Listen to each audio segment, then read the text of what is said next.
오늘 또 보니까 김용현 전 법무부 장관이 또 계속해서 궤변을 늘어놓고 있어서 같이 이야기를 조금 이 부분에서 해보려고 합니다.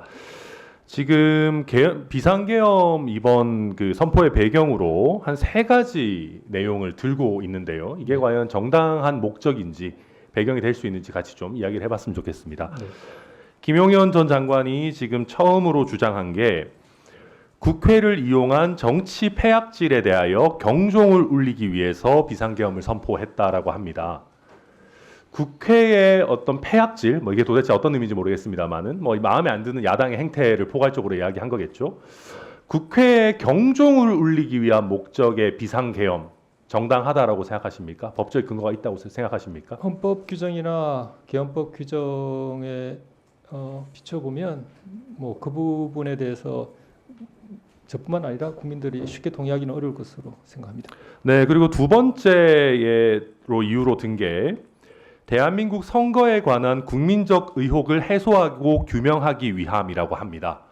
선거에 관한 의혹을 해명하는 것이 비상계엄 선포의 원인이 될 수 있겠습니까? 마찬가지로 쉽게 동의하기는 어려운 말씀입니다. 그렇죠. 선거 관리에 대해서 의문이 있다면은 선거관리위원회에 대한 적절한 형태의 문제 제기라든지 아니면 우리 법원에서도 굉장히 여러 차례 한 바 있는 선거 소송 등의 형태로 이 부분 해결되어야 되겠다. 이것을 이유로 비상계엄을 선포하는 것은 사실 터무니없다라는 부분에 후보자님도 동의하시겠죠? 네, 그 말씀대로라면 그 말씀대로 그것은 쉽게 예상하거나 동의하기 어려운 내용입니다. 네, 마지막으로 우리 사회 곳곳에 진지를 구축하고 압력하는 종북 주사파 반국가 세력을 정리하여 자유 대한민국을 미래 세대에게 물려주기 위함이다라고 합니다. 종북 주사파를 정리한다. 이렇게 말씀드려보죠. 당연히 우리 사회에도 아직 간첩이 있을 겁니다. 북한과의 여러 가지 상황 그리고 또 북한이 아닌 여러 적대국에서 대한민국에서 압력하는 간첩들이 있을 수 있습니다. 그러면 여기에 대해서는 대공수사권을 지닌 수사기관이나 아니면 여러 적절한 형태의 수사와 적발 그리고 거기에 따른 처벌이 이루어져야 되는 것이지 이것을 이유로 대통령이 갑작스럽게 종북 주사파의 척결을 이유로 비상계엄을 일거에 선포해버린다. 이게 가능하다라고 생각하십니까? 그 말씀 가지고는 마찬가지로 동의하기 어렵고 아마 그 부분에 많은 정보가 있어서 명확한 구체적 사안들을 탄핵 심판 절차든 거기에서 제시하면서 국가적인 변란 상황에 임박할 정도라고 주장하고 자료를 내시지 않는 이상은 말씀대로 그 말씀 가지고 그게 다라면 쉽게 그렇죠. 말씀드렸던 것처럼 이게 거의 전시나 사변에 준하는 정말 종북 주사파가 어마어마하게 책동을 해서 어떤 국가 전복이 될 위기 상황이라거나 이런 것이 아니라면은 상식적으로 납득하기 좀 어려운 주장이라고 할 수 있겠죠. 네. 예, 그래서 이거 지금 계속 저쪽에서 궤변을 늘어놓고 있어서 저희도 국민들께 좀 가짜 뉴스나 좀 궤변을 바로잡는 것이 필요한데 우리 사법부에서도 그런 역할들을 적극적으로 해주시기를 바라겠고요. 그 다음에 지금 저희가 인사청문회 준비하면서 좀 봤던 개인적인 부분에 대해서 약간 여쭤보겠습니다. 후보자님께서 윤리감사관 시절에 법관과 법원 공무원의 재산 등록 처분 기준을 강화하고 그래서 공직자 재산 등록 제도를 개선했다라고 되어 있는데 맞으시죠? 네, 그런 일들을 주요한 업무로 했었습니다.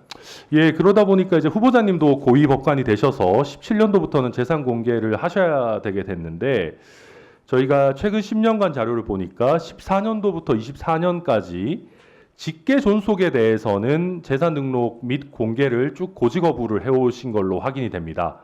이게 타인 부양을 사유로 정식 심사를 거쳐서 고지 거부하고 있으신 부분 맞습니까? 네, 맞습니다.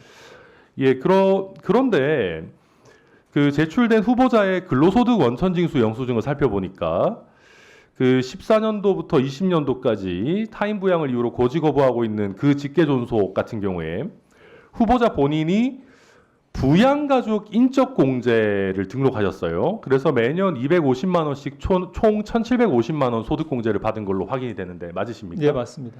근데 그러면 후보자님 이게 둘 중에 하나만 해야 되는 거 아닙니까? 그러니까 지금 보면 재산 등록하고 공개하실 때는 타인 부양이다라고 고지거부를 하시고 반대로 또 후보자 본인의 소득 공제를 신청하실 때는 부양 가족이다라고 해서 세금 혜택을 받으셨는데 이게 맞는가요? 먼저 타인 부양은 맞습니다. 부산에서 형님이 어머니를 부양하고 있었습니다. 다만 저는 차남으로서 그 정도까지는 아니지만 다른 방법으로 좀 그 부양에 보조한다고 생각을 해서 인적 공제를 받았던 것인데 그게 위원님 말씀하신 대로 조금 모순되는 게 아니냐. 충분히 위원님 지적하시는 사항이 있을 수 있겠습니다. 그것에 대해서 그렇게 생각합니다. 예, 그래서 저희가 그리고 추가로 또 조금 뭐 말씀하신 부분 좀 살펴보겠습니다. 그리고 저희가 지금 인사청문회 준비하면서 조금 황당했던 거는 그 후보자님께서 윤리감사관 시절에 이제 어떤 역할을 하셨는지에 대해서 저희가 뭐 진감법 그리고 청문회법에 따라서 관련 자료를 추가로 이제 대법원에 요구를 했습니다. 그런데 이제 저희가 답변을 받았는데 대법원 규칙에 의거해서 자료를 줄 수 없다라는 답변을 받았습니다. 근데 이게 조금 저도 황당했던 게 대법원 규칙이 국회법이나 뭐 인사청문회법, 진감법보다 또 효력이 우위에 있다라고 생각하십니까, 후보자님? 아마 공직자윤리법에 따라서 대법원 내에서도 아마 대법원공직자윤리위원회가 구성되고 관련된 규칙이 있는 것으로 알고 있습니다. 그 규칙상에 아마 상당 부분이 비공개로 돼 있으니까 위원님 요청하신 자료에 성실한 답변을 못했던 것 같습니다. 예, 그런데 이게 대법원 규칙을 근거로 국회에 인사청문회법, 뭐 진감법에 따른 자료 요구를 응하지 않는 것은 저는 적절하지 않다라고 생각합니다. 그래서 지금이라도 저희 의원실에서 요청한 자료 잘 살펴보셔서 제가 위원님 말씀하신 내용 한번 다시 살펴보고 위원님한테 소상히 설명드릴 수 있는 부분이 있는지 그럼 있다면 최선을 다해서 준비하겠습니다. 예, 이상입니다. 예, 천하람 위원님 수고하셨습니다.